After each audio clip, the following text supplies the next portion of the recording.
Most men die at the hands of those they trusted. They look for the enemy in the shadows, waiting for a monster to emerge from the dark, never realizing the monster is currently sitting across from them at dinner, smiling. This is the lethal error of the modern man, confusing politeness with safety. A smile is not a gesture of peace. In the jungle, it is a display of teeth. The nice traitor doesn't attack your front. They study your back while they hug you. They aren't interested in your friendship. They are interested in your trajectory and how to truncate it. If you feel a cold shiver around someone who treats you too well, listen. Your survival depends on it.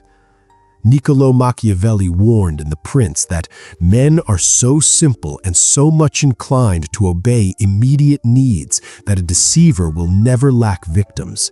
This is the foundation of the social chessboard. The nice traitor understands that human beings are biologically wired to crave social validation.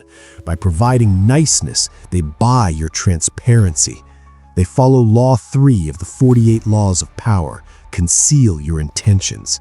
By appearing harmless, they bypass your psychological defenses.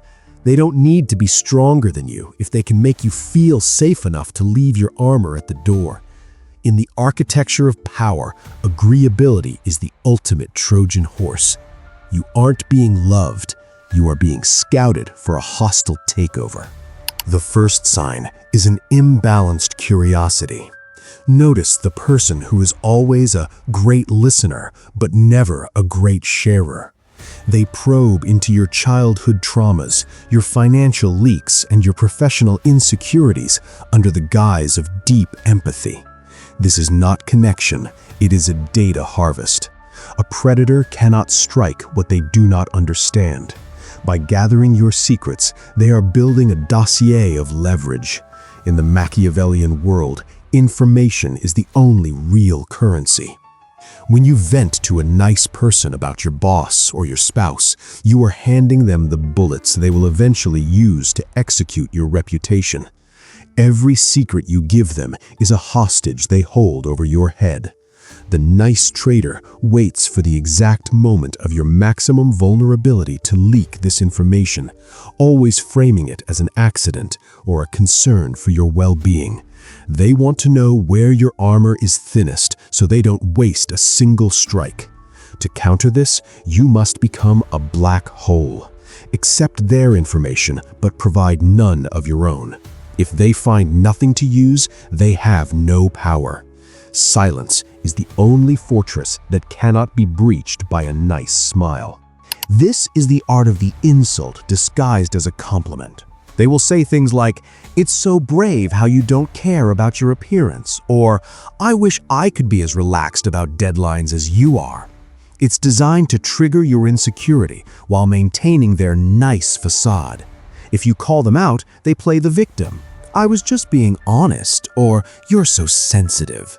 This is a tactical test of your boundaries. They are measuring how much disrespect you will tolerate before you fight back. If you accept the micro stab, they know they can move on to the macro stab. These people are social snipers. They don't want a loud confrontation. They want to bleed you out with 1,000 small cuts. Every time they undermine you in public, followed by a "just kidding," they are lowering your status in the eyes of the tribe. They are conditioning the people around you to see you as a joke, while they remain the supportive friend who is just telling it like it is. You must recognize that there are no jokes in the pursuit of dominance. Every word has a strategic intent. If the intent is to lower your frame, the person is an enemy. Machiavelli noted that to control people, one must mirror their desires. The nice traitor will suddenly share all your hobbies, your political views, and even your enemies. This is strategic chameleonism. By reflecting you, they create an instant, unearned bond of trust. Your brain is tricked into thinking they are just like me, so they must be safe.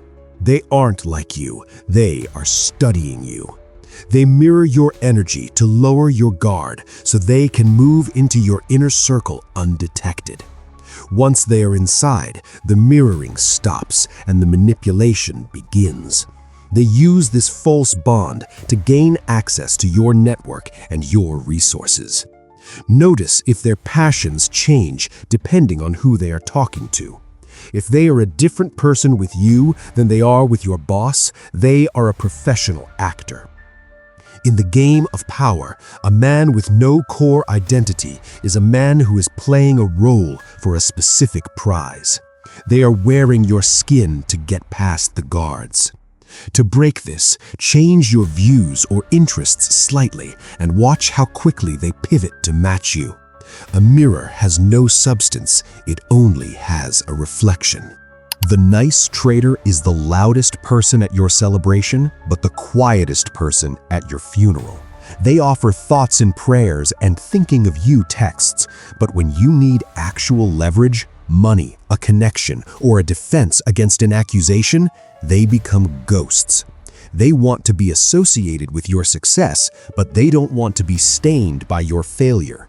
More importantly, they often benefit from your crisis. While you are down, they are busy kindly taking over your responsibilities or checking in on your clients to make sure everything is okay. This is the vulture maneuver. They wait for the lion to be wounded so they can scavenge the remains without a fight. They maintain their nice image by staying on the sidelines, never taking a stand for you, but always being there to comfort you after the damage is done. Real loyalty is proven in the trenches, not in the VIP lounge. If their support is purely performative and never tactical, they are waiting for your downfall so they can occupy the space you leave behind. This is one of the most dangerous moves in the predator's playbook. The nice traitor will kindly warn you about everyone else in your circle. I wouldn't trust Mark, or Sarah was saying some weird things about you, but don't worry, I defended you. This creates a siege mentality. You start to feel that the nice person is your only true ally in a world of enemies. In reality, they are telling Mark and Sarah the exact same thing about you. They are burning the bridges around you so that you are forced to rely solely on them for information and support. Once you are isolated, you are easy to control. This is Law 18. Do not build a fortress to protect yourself. Isolation is dangerous.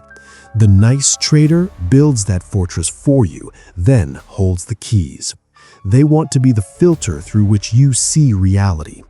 If you find yourself drifting away from old friends because of the concerns of a new nice person, you are being corralled like cattle for the slaughter. A true ally expands your network. A traitor shrinks it. The nice traitor loves to do things for you that you didn't ask for. They bring you coffee, they handle a small task for you, they give you inside info. This is not generosity. It is the manufacture of obligation. They are following the law of reciprocity. Every small favor they do is a brick in a wall of debt they are building around you. Later, when they need you to compromise your ethics, lie for them, or give up a major opportunity, they will cash in those chips. After everything I've done for you, you can't do this one thing for me? This is psychological blackmail disguised as friendship. They use your own sense of guilt against you. In the Machiavellian world, a favor is a loan with 1,000% interest rate. You must learn to refuse unasked for favors. If you didn't ask for it, you don't owe them for it. Keep your ledger clean. The moment you owe a nice person a favor, you have given them a leash. A person plotting your downfall does not want you to improve. They want you static, or better yet, declining. The nice traitor will validate your worst instincts. If you want to skip the gym, they say you deserve a break. If you are being lazy at work, they say they don't appreciate you anyway. They kindly talk you out of taking risks that would lead to your growth because your growth makes you harder to manipulate. They want you to stay in the comfort zone because the comfort zone is where men go to die. They are the enablers who smile while you ruin your life, because a ruined man is no threat to their status. They want to be the superior one in the relationship, and they achieve this by subtly sabotaging your self-discipline. Anyone who encourages your weakness is an architect of your failure. A true mentor challenges you. A nice enemy coddles you until you are too weak to resist them. The world doesn't care about your feelings. It only respects your strength. If you have identified these signs, do not erupt in anger. Confrontation is a low IQ move that allows the traitor to play the victim and turn the tribe against you. Instead, you must become a social ghost.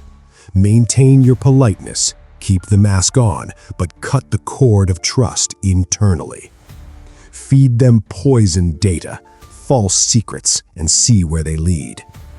If the information you gave only to the nice person suddenly becomes common knowledge, you have caught the rat. Use this realization to build a wall of cold, stoic distance. You don't need to fire them from your life. You just need to demote them to background noise. Focus on your competence and your leverage. When you are powerful enough, their plots become irrelevant. Power is the only true apology the world accepts. The people around you are either assets or liabilities. There is no middle ground. If you continue to ignore the teeth behind the smile, you deserve the bite. You have been warned. The architecture of your downfall is being built right now, brick by nice brick. You can choose to be the victim, or you can choose to be the architect of your own victory. Stop looking for friends and start looking for allies. Subscribe only if you are ready to see the world for what it truly is. Everything else is just a distraction. Stay cold. The mask stays on.